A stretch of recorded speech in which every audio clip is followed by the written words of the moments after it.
لو دقي ملعنا تأيما لو ترى تكاكتا يا لو وسان تغي دادا لو تربوي حيراي عشاء ثم لو دقي ملعنا تأيما لو ترى تكاكتا يا لو وسان تغي دادا لو تربوي حيراي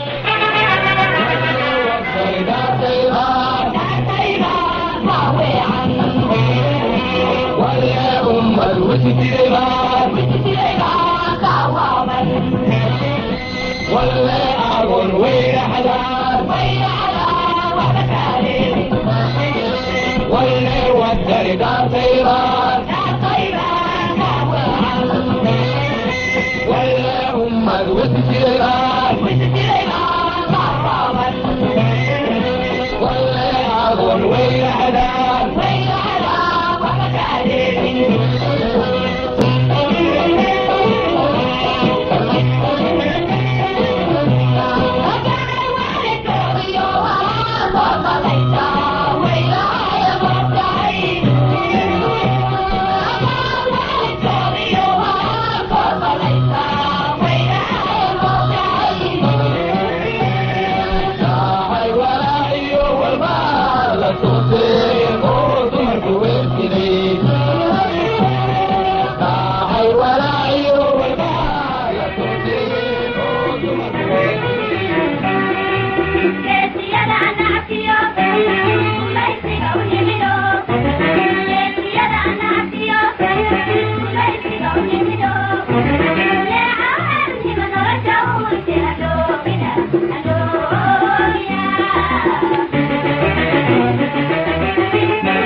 waxaan filayaa inaad si toosa ii marasiini kar waxaan iska bilaaban doonaa barnaamijkeennii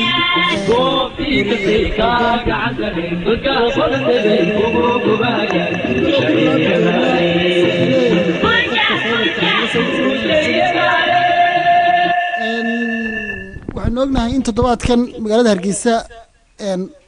lagu xidhay wariye Coldoon oo ka tirsan warbaahinta madaxa bannaan maxaa horta marka guud ahaan la isku soo duuduubo xadhigga wariye Coldoon maxaa ka hadlay adiga بسم الله الرحمن الرحيم أولا وسلام دقيقياشا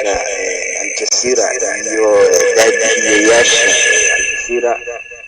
وانقرت حتى Coldoon waxa uu kala aragti duwan yahay laakiin xubban sheegaya waxa aniga ay la tahay in Coldoon lagu xidhay iyo Coldoon ma qaldan yahay mise waa laga gardaran yahay aragti ahaan anigu waxaan qabaa Coldoon horta waa samafale waa wariye laakiin wuxuu turjumaa oo mas'uul ka yahay naftiisa xil loo dirtay ama xil uu hayaana ma jiro oo cid ku matala taasi waa Coldoon iyo taytalkiisa ama shakhsiyadiisa waa lagu kala duwan yahay oo Coldoon sidaad og tahay marka aragtida samafalka loo eegana waa nin saxan marka qadiyada siyaasadda loo eegana waa nin qaldan su-aasha haddii aynu halkaas dul taagno Coldoon waxaa markii labaad lagu xidhay Somaliland laakiinse markan waxaa la sheegayaa inuu taageerayaal ka waayay xaggii Somaliland gudaheeda oo shacabkii Somaliland ay taageereen in la xidho isla markaasna taasi la sheegayo inay xarigiisa si adkeyn karto taas horta maxay kaga duwan tahay xarigiisii hore waxay ka duwan tahay marka aragtida Soomaali weyn laga hadlayo Coldoon waxa sax u arka dadka taageera midnimada Soomaaliyeed ee inta badan ku nool koonfurta Soomaaliya dadka Somaliland ku noolina waxay u arkaan nin qaldan oo shacabka kicinaya oo siyaasad aanu shaqo ku lahayn gelaya oo aan loo diran sidaa awgeed dadka Somaliland ku nool badankoodu waxay u arkaan nin bulsho kicin wada xamarna looga sacabtumayo sidaas bay ku soo dhaweynayaan marka in Coldoon xarigiisa waana aragti ahaan marka la eego waa qaldan tahay aan kugu soo laabto adiga waxa kala jira dhageyste ku jira khadka feebarka hal wad maqla sabar maranaya assalaamu calaykum ku bilaw magacaaga yaxay cabdullaahi sidabaad u aragtaa xariga Somaliland ay u geysatay wariye Coldoon horta walaal waxaan u arkaa arrintaas arrin aad u xadan inay tahay markaan ka hadlo fikirkeyga horta adduunku waxaa ka mamnuuc wariye in la xiro waa ka mamnuuc dowladda ha sheegato amba ha sheegtaan shakhsiyaad wariye in la xiro waa ka mamnuuc tan kaleeta ninkaas wuxuu ahay wuxuu u gargaaraya ummad muslimiin oo gaar ahaan Soomaali ah marka waa fikir boqolkiiba boqol qaldan waxay si wadi kartaa qabyaalad amba dhibaatooyin dadka muslimiinta laga dhex wado oo ay ka abuurayso qabiilka degan naasa la yiraahdo Somaliland waa qabiil ka tirsan Soomaaliya taasna waxa waaye dhaxdooda aad u malaysaa inay hadda fikrada iyo dhibaatooyin ka badan intaas in ka badan ka dheedato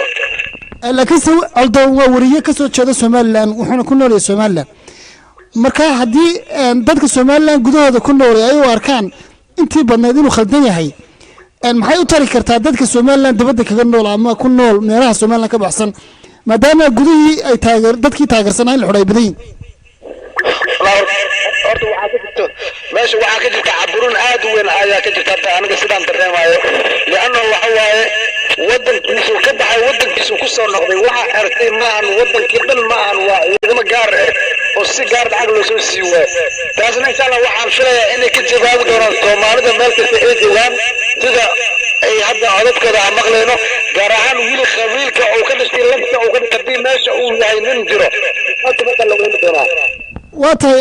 wariye Coldoon wuxuu taageersan yahay in midnimadii sida heesihiisa idinka muuqata midnimadii Soomaaliya Soomaali weyn la isu keeno shantii Soomaaliyeed NFD Kenya kiilka shanaad Somaliland iyo Soomaaliya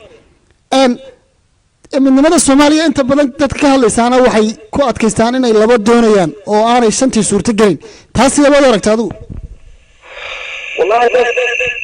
قضية مالك لا تعالى لكن ما أنت واحد نكاس لو حري وحس وحكير وحس وحكير لو حري نكاس ما حد أستنا أنت ما ضحى يا ما حد راس وقش لو حري ما أنا إنه واحد لجوك واحد صدر كر لو محرم عودان سida naga soo gaaraysa Soomaaliland waxa lagu xuray midnimada shanta Soomaaliyeed oo sheegay inuu farnaajo madaxweyne yahay iyo afayeenka madaxweynaha Soomaaliland oo ku sheegay afayeen Ethiopiana taas hadii aynu istul taagno inuu farmaajo shanta Soomaaliyeed madaxweyne yahay sidaba macquul ku ratay taas adiga والله تصبح عندنا الشعب كي كبر بحير جيسو iyo gobolada hadda Soomaaliland ay maanta leedahay ana ka taliyo oo calanka Soomaaliya ka taageeray meesha ninka la yiraahdo farmaajo ama kaas Allah wada xiro horta yahay waad ku maasantahay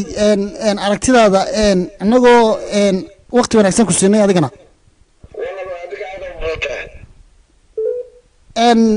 waxaan u maleynayaa may maqlaysaa halo si wanaagsan baan ku maqlay taageerihii imika haddeer inay la hadlayay Cabdimaalik Muuse Codoon taageeraysi ka mid ah wuxuu sheegay in Soomaaliland caburin ka jirto oo aragtidan Cabdimaalik la caburinayo taasi ma loo karaa inay mid u gaar tahay maadaama wariyaal badan ay joogaan magaalada Muqdisho Soomaaliland ka soo jeeda horta waxa xusid mudan Cabdimaalik Muuse Codoon waa nin jooga Somaliland dhashay dareen xamar ama dareen dawlad kale inuu ka turjumaana waxay khilaafaysaa sharciga Somaliland u yaala sida awgeed wuxuu xaq u leeyahay in lagu abaal mariyo sharcigii uu ka xadgudbay sababtoo ah haddaan tusaale u soo qaato video ودوبي حبيبي إحساسا أو حدي مسك ديجان كسر تيلو ومسك طويل محل وعليك عقدة كوجرتو ما ها إنا كتاجرو أنا كعقدة كوجرتو Soomaali uma hayo wax dhaliila Soomaali qof shakhsiyan wax dhaliila u haya ma jirto dad isku haybana ma aha inay isku aragti yihiin ama cid neceb yihiin taadad badan baa u turjuntay in Soomaaliland qabiil u arko ninkani ruuxantii qabiilna ma aha dad kala duwan ayaa degan marka anigu Codoon waxaan u arkaa nin xarigiisu uu yahay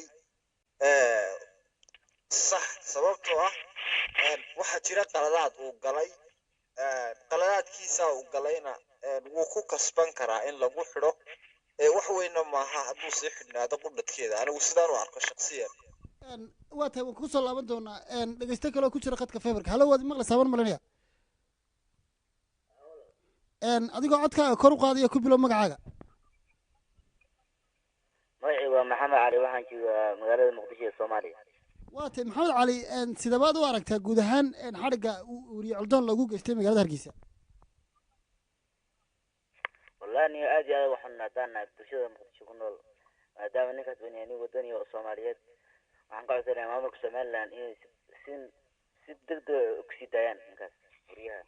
waa tahay wariye Codoon wuxuu aaminsan yahay aragti Soomaali weyna oo waliba la isugu keenayo shantii Soomaaliyeed hadday ku nool yihiin Jigjiga Diridhabe iyo Gaarisaba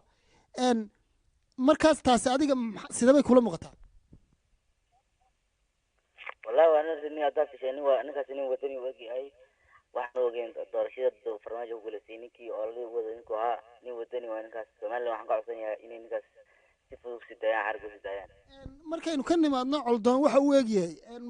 ma kula muuqataa inay saxsan tahay in shanta la isu keeno mise taa ma taageersan wax taageersan tahay in labadii la isu keeno ugu dambeeyay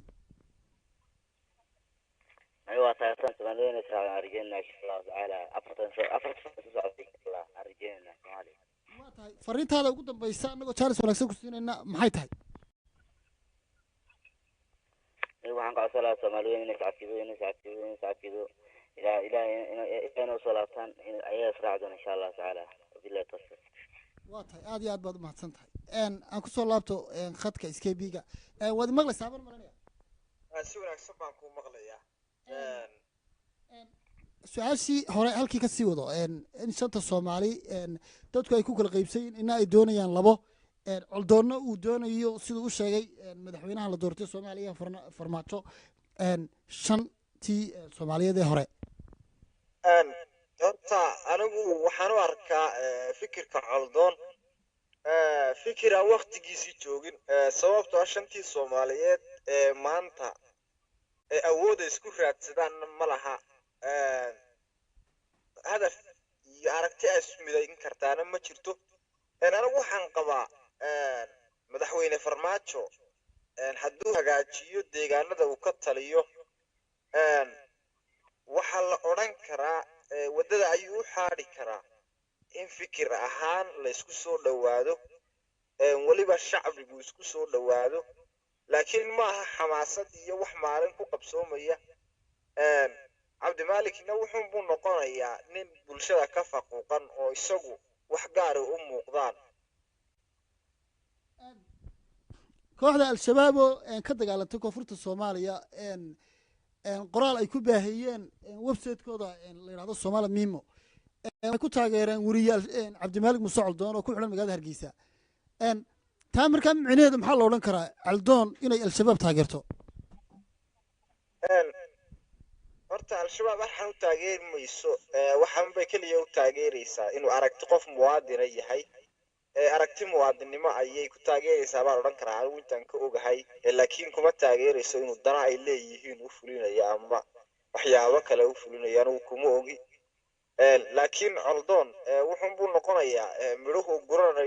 midhuhu beeranayo inuu dheeftooda gurto oo ah inuu mar kasta ku ciyaaro uun xadhig iyo waxyaabo aan ka farxinin dadka somalilan taageera inuu somalilan u hogaansamana wuu ku qasban yahay coldoon laakiinse dad iyaguna ay coldoon isku aragti yihiin oo ka tirsan kasoo jeeda somalilan oo xil ka haya markaas maamulka federaalka waxay u soo jeedeen cabdimaalik inuu amata somalilan haysto oo somalilan joogo ama inuu ta federaalka haysto uu noqdo sidoodoo kale taasoo kale miyaan la odhan karin isagu wuxuu doonayaa inuu labada dhinacba isku wado waa dhibaatada coldoon haysata sababtaa markaan leeyahay coldoon ha u hogaansamo somalilan somalilan wuu ku nool yahay dembiguu ka galaana waa loo soo qabanayaa oo waa loo xidayaa marka coldoon haddaanu ka tanaaso haddaanu afkiisa haysanahayn oo aanu siyaasadda aqoon uma laha cidna uma diran inuu ka doodana xaq uma leh sababtoo ah waxaanad aqoon u lahayn waxaa laga yaabaa inaad adigu aragtidaada uun ka hadasho laakiin xaqiiqada jirta iyo waaqiciga jira aanu xogagaal u ahayn iyo meesha wax marayaan waan gartay marka mar kasta uu siyaasadda ku dhiiranaado waa mar kasta oo coldoon xadhigiisa iyo xadgudubkiisa uu bato sababtoo ah xaaladda joogta ee dhabta ah uma laha aqoon kumana dhex jiro wuxuunbuu u muuqanayaa markaa nin dad taageersan oo wax ka dhex sanqadhayaan fikriyan xor buu u yahay laakiin intuu xorta u ahaa de wuu dhaafay waxayna noqotay inuu waxyaabaha qaar aflagaadeeyo ama meelaha qaar uu ku xadgudbo qodobadan iminka haddeer taliyaha booliska somalilan soo bandhigay ah inuu soo dhigay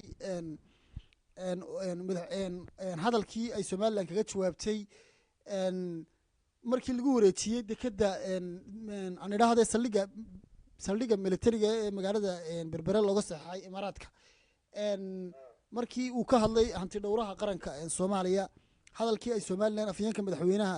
madaxtooyada somalilan uu kaga jawaabay ayaa booliska somalilan sheegeen inuu ka soo gudbiyey hadal uu sheegayo afhayeenkaa somalilan u hadlay inuu yahay afhayeen etoobiyana muuqaalkana ka ah soomaaliya laakiinse maskax etoobiyaan ay ku jirto taasoo la sheegay inay somalilanna aada uga cadhootay qodobada lagu haysto ay ka mid tahay